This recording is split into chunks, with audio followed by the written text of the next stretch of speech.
आप सभी लोगों का स्वागत है फिर से एक बार क्रिक जोन में। आशा करता हूँ आप सभी लोग सही सलामत होंगे। तो चलिए शुरू करते हैं आज का वीडियो, जो कि दो मुकाबले अभी खेले गए हैं, जिसमें से खास तौर पे देखें तो 9वां और 10वां मुकाबला इस वर्ल्ड कप का।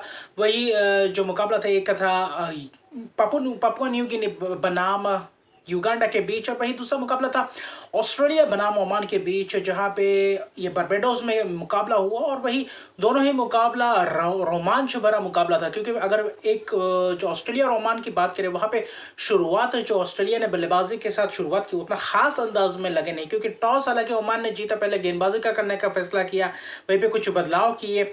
और खासतौर पे देखें तो जो गेंदबाजी का क्रम था, वहां पे ऑस्ट्रेलिया की तरफ से पैट कमिंस नहीं खेले थे, और खासतौर पे एडम जंपा, वही नेथन एलिस को मिला मौका, तो अच्छा खासा जोश स्टार्क के साथ गया। वही दूसरी तरफ अगर आप देखें तो वार्नर खास तौर पे देखें तो धीमी शुरुआत करे बल्लेबाजी में, जो थोड़ा बहुत अपेक्षा था कि शायद धमाकेदार शुरुआत करेंगे, हेड धमाकेदार बल्लेबाजी करेंगे शुरुआती क्षण में, लेकिन बिलाल ने जो गेंदबाजी की, और उनके साथ कलीमुल्लाह ने भी अच्छा खासा पकड़ कर गेंदबाजी की वहां पे। और पावर प्ले में खासतौर पे शकील ने भी अच्छी खासी गेंदबाजी की, जिसमें से पावर प्ले में अच्छा खासा रोका ऑस्ट्रेलिया टीम को, 37 रन बनाए, जिसमें से विकेट ट्रेविस हेड का बिलाल खान ने चलता किया, और अच्छा खासा आउटसाइड ऑफ स्टंप में लैंग गेंद, और वहां पे मिड ऑफ के ऊपर से मारने की कोशिश, वहां पे मिड ऑफ में जबरदस्त कैच पकड़े हेड, 19 से 12 रही रन बना पाए। फिर मिचेल मार्श कप्तान जूझते रहे अपने पारी को लेकर, लेकिन आखिर में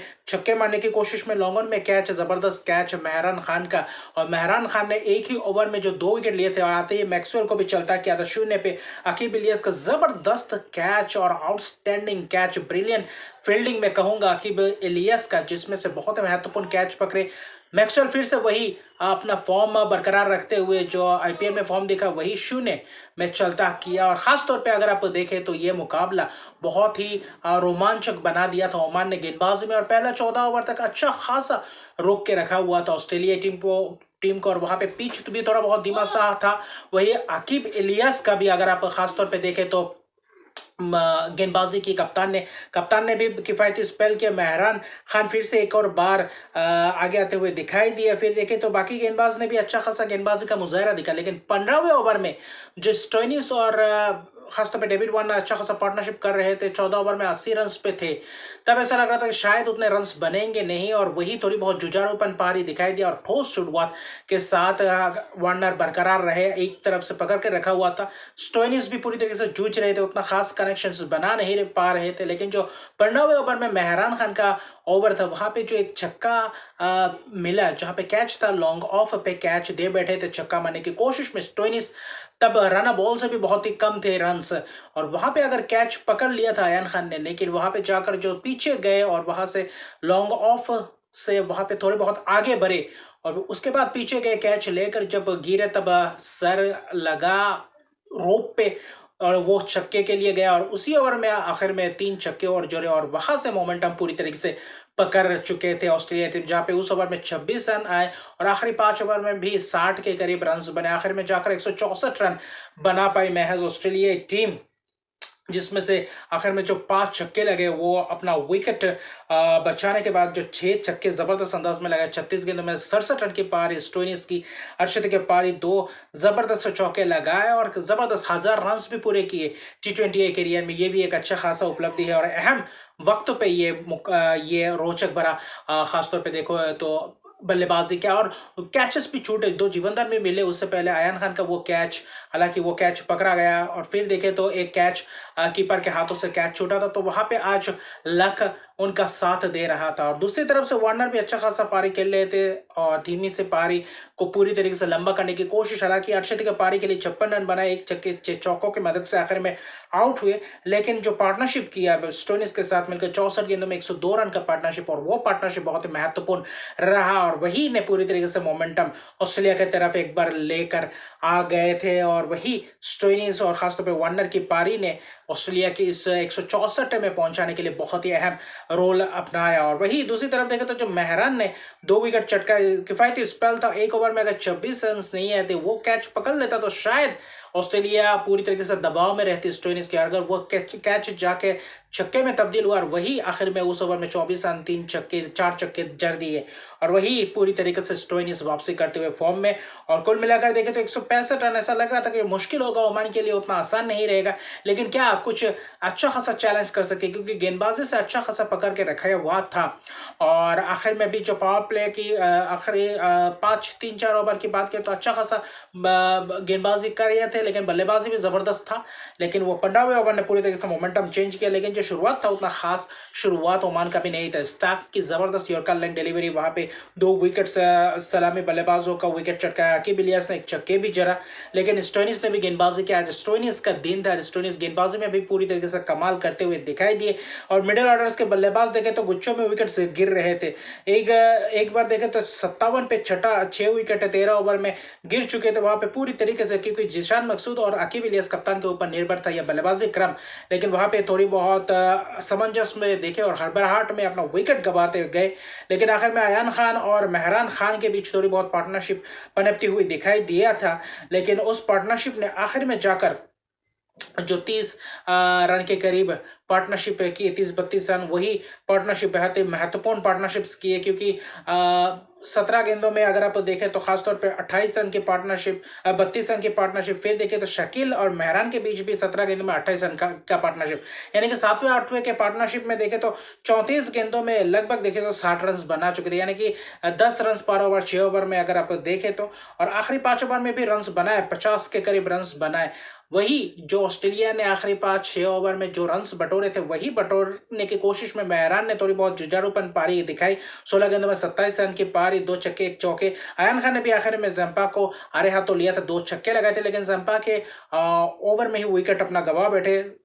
30 गेंदों में 36 रन की पारी। अगर वही मिडिल ऑर्डर बल्लेबाज और थोड़ा इंटेंट दिखाते, टॉप ऑर्डर के बल्लेबाज थोड़ा और इंटेंट दिखाते, थोड़ा और जल्दबाजी नहीं करके अगर देखें तो प्रॉपर तरीके से बल्लेबाजी करने का मुजाहरा दिखाते तो शायद इस मुकाबले में ओमान पूरी तरीके से अपने आप को मौका दे सकते थे। तो वही दूसरी तरफ अगर आप देखें तो बहुत ही मुश्किलात में डाल दिए थे, लेकिन 125 रन बना पाए 20 ओवर के बाद, 9 विकेट गंवा बैठे। लेकिन मार्कस स्टोइनिस 3 ओवर में 19 रन देकर 3 विकेट, जबरदस्त बल्लेबाजी से भी कमाल करके दिखाया, गेंदबाजी से भी। मिचेल स्टार्क ने 2 विकेट चटकाए 3 ओवर में 20 रन, जो थोड़ा बहुत मसल पुल हुआ था, काफ पुल हुआ था शायद, और वही उसके बाद 1 ओवर से किए नहीं। तो क्या ये एक बहुत बड़ा इंजरी का कंसर्न हो सकता है? क्या आगे आने वाले मैच, जो नेक्स्ट मैच इंग्लैंड के खिलाफ है ऑस्ट्रेलिया का, वहां पे खेल पाते या नहीं? जॉश हेजलवुड भी किफायती स्पेल किए, नथन एलिस ने भी 2 विकेट लिए, जबरदस्त स्पेल। एडम जंपा ने भी 4 ओवर में 24 रन देकर 2 विकेट। तो अच्छा खासा गेंदबाजी का मुजाहरा दिखा, लेकिन अच्छा खासा टक्कर दिया ऑस्ट्रेलिया को ओमान ने। अगर थोड़ा और बेहतर बल्लेबाजी करते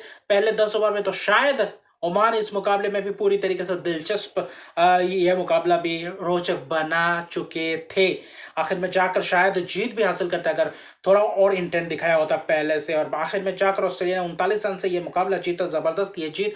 और स्टोइनिस की उस ओवर में जो जीवंदर मिला और आखिर में 4 छक्के जड़े, वही ने पूरी तरीके से मोमेंटम को बरकरार रख दिया और आखिर में ऑस्ट्रेलिया ने वही से मोमेंटम को पकड़ लिया। और वही दूसरे मुकाबले की अगर आप बात करें जो पपुआ न्यू और युगांडा के बीच था, वो मुकाबला भी रोचक बन चुका था क्योंकि लो स्कोरिंग मुकाबला। हालांकि युगांडा ने टॉस जीत के पहले गेंदबाजी करने का फैसला, और जो बल्लेबाजी इस मुकाबले में पपुआ न्यू गिनी ने दिखाया बहुत ही निराशाजनक पारी, जो वेस्टइंडीज के खिलाफ जो जुझारूपन सेसे बाउ से दिखा था। आज सेसे बाउ उतना खास प्रदर्शन कर नहीं पाए, असद वाला शून्य पे चलते बने, टोनी उरा कुछ खास नहीं से लेगासी का, और हीरी ने थोड़ा बहुत रन बनाए, 12-15 रन बनाए।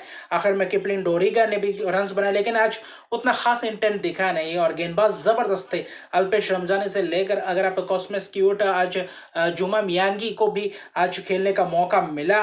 ब्रायन मसावा कप्तान, लेग स्पिन ऑप्शन, जबरदस्त गेंदबाजी की, आज भी 1 विकेट चटकाए, 17 रन दिए, जबरदस्त किफायती स्पेल। फिर सुबुगा, ये भी एक अच्छा खासा खिलाड़ी है जो अच्छा खासा स्पिन ऑप्शन है और बेहतरीन अंदाज में, क्योंकि वो उम्र दराज खिलाड़ी है और T20 वर्ल्ड कप में मुशक्कत करते हुए नजर आए हैं। ये एक जबरदस्त अचीवमेंट, 4 ओवर में 2 मेडन डाले, 4 रन देकर 2 विकेट, और सबसे किफायती स्पेल, सबसे बेहतरीन स्पेल का मुजाहरा दिखाया सुबुगा ने। और बीच में एक धराशायी कर दिया पपुआ न्यू गिनी के इस बल्लेबाजी क्रम को, को, क्योंकि बीच में पार्टनरशिप्स बिल्डअप होने ही नहीं दिया। जब भी विकेट गए लगातार 1-2 विकेट चलते ही चले जा रहे थे, और जहाँ पे पार्टनरशिप बनाना बहुत मुश्किल था। और वहाँ पे 19.1 ओवर में 77 रन ही सिर्फ बना पाए, जहाँ पे 10 विकेट गंवा चुके थे। और क्योटा और मियागी एक अच्छा खासा स्पेल, मियागी ने भी 4 ओवर में 10 रन देकर 2 विकेट, जबरदस्त स्पेल।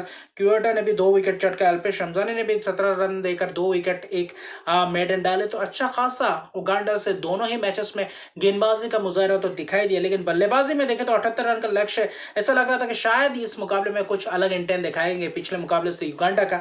लेकिन जो शुरुआती क्षण में जो पावर प्ले के अंदर ही अगर आप देखें तो 4 विकेट गंवा चुके थे, और पहले ही 2-3 ओवर के अंदर अंदर 3 विकेट, जिसमें से अली नाव का जबरदस्त स्पेल था शुरुआती क्षण में। और वही स्पेल पूरी तरीके से स्विंग भी दिख रहा था और लहरा भी रहा था, और वहां पे पूरी तरीके से बल्लेबाज को बैकफुट में धकेल के रखा था। और अच्छा खासा कैचेस, फील्डिंग भी दिखाई दिए पपुआ न्यू गिनी से भी और युगांडा से भी। लेकिन पपुआ न्यू गिनी आखिर में रियाजत अली शाह ने पारी को संभाला और आखिर तक मैच को लेकर चले गए। आखिर में ऐसा लग रहा था कुछ डगमगा सा गया था, जिसमें से 5 विकेट गंवाने के बाद 26 पे 5 हो गए थे। ऐसा लग रहा था कि शायद 50-51 रन चाहिए, 5 विकेट बाकी, वहां पे मैच पूरी तरीके से फंस सकता है। लेकिन वहां पे दाद देना पड़ेगा मियागी की। जुमा मियागी ने जो रियाजत अली शाह के साथ अच्छा खासा साझेदारी निभाई, जो 30 करीबन देखे तो 35 रन के करीब पार्टनरशिप, उस 35 रन के पार्टनरशिप ने मैच में वापसी करवाया उगांडा को। और वहां से मुकाबला रियाजत अली शाह, हालांकि बीच में एक कैच उठा था अजहर वल्ला के गेंद पे, वहां पे चार्ल्स अमीनी से कैच उठा था। अगर वहां पे कैच पकड़ लेते, करीब वहां पे भी 20-25-30 रन चाहिए थे, अगर वहां पे पकड़ लेते तो शायद पपुआ न्यू गिनी अपने आप को मौका देती। कुछ एक आध कैचेस, 2 कैचेस छूटे, और बहुत ही अहम वक्त पे आखिर में जाकर रियाजत अली शाह को भी विकेट चटकाया, 33 रन बनाए। नॉर्मन बनुआ ने चलता किया, अच्छा खासा गेंदबाजी नॉर्मन बनुआ और एलियन नाउ द्वारा 2-2 विकेट चटकाए। दोनों गेंदबाजों ने, चट सोपर ने भी 4 ओवर में 13 रन देकर 1 विकेट, जो किफायती स्पेल। असद वाला ने भी 2 ओवर में 10 रन देकर 1 विकेट। तो अच्छा खासा गेंदबाजी का मुजाहरा दिखा। 77 रन बनाने के बाद भी ये बहुत से मुश्किलात बना कर दिए थे युगांडा को, जिसमें से आखिर में जाते जाते 19वें ओवर में जाकर ये चेज के 78 रन बनाकर 7 विकेट के नुकसान पे 18.2 ओवर में, अगर वही बीच में अगर रियाजत अली शाह का विकेट गिरता तो शायद यहाँ पे पपुआ न्यू गिनी पूरी तरीके से वापसी कर पाते। और बीच में जो मौका गंवाया, और वही ने पूरी तरीके से युगांडा को वापिस मुकाबले में लेकर खड़ा कर दिया, और आखिर में जाकर पहला जीत अर्जित किया युगांडा ने। और आखिर में जाकर ये ऐतिहासिक पल, जिसमें से T20 वर्ल्ड कप में अपना दूसरा ही मुकाबला खेलते हुए पहला जीत अर्जित किया, इससे बड़ी बात क्या हो सकता है, इससे बड़ी अचीवमेंट क्या हो सकता है। ब्रायन मसाबा की इस टीम ने पपुआ न्यू गिनी के एक जबरदस्त, एक अच्छा खासा उभरता हुआ टीम जो एक्सपीरियंस है उनसे ज्यादा, उनको हरा दिया है। कैसे एनकाउंडा में बहुत जबरदस्त प्रदर्शन करते हुए युगांडा द्वारा। हालांकि बल्लेबाजी में थोड़ा बहुत और अच्छा खासा डेवलप करना पड़ेगा और थोड़ा बहुत इंप्रूव करना पड़ेगा बल्लेबाजी में पपुआ न्यू गिनी को भी, और खासतौर पे युगांडा को भी, और तब जाके और भी ज्यादा आगे आने वाले मैचेस में बहुत ही जबरदस्त रोचक बन सकता है। और दोनों ही मुकाबला जबरदस्त रहा। आखिर में ये मुकाबला जीता, उगांडा ने भी 2 अंक अर्जित कर चुके हैं, महत्वपूर्ण 2 अंक इस ग्रुप में भी, और अच्छा खासा जीत अर्जित किया पपुआ न्यू गिनी के खिलाफ। और लेकिन ऑस्ट्रेलिया ने भी जीत के साथ इस टूर्नामेंट का आगाज किया है। 2 महत्वपूर्ण अंक उनके ग्रुप में भी अभी रोमांच और बनेगा, जहां पे स्कॉटलैंड भी पूरी तरीके से अपने आप को मौका देंगे। इंग्लैंड का मुकाबला ऑस्ट्रेलिया के खिलाफ है, वो भी एक रोमांचक एक मिनी एशेस देखने को मिलेगा। तो मिलते हैं अगले वीडियो में, क्योंकि आज और 2 मुकाबले आने वाले हैं शाम को, उसके हवाले से भी रिव्यू वीडियो लेकर आऊंगा, जिसमें से पाकिस्तान, यूएसए और वही स्कॉटलैंड और नामीबिया के बीच मैच है। दोनों ही मुकाबला रोचक रहेगा। तो मिलते हैं अगले वीडियो में। अभी के लिए इतना, अगर अभी तक मेरे चैनल को सब्सक्राइब नहीं किया तो मेरे चैनल को सब्सक्राइब कर दीजिए, लाइक शेयर कमेंट जरूर कीजिए। तब तक के लिए गुड बाय।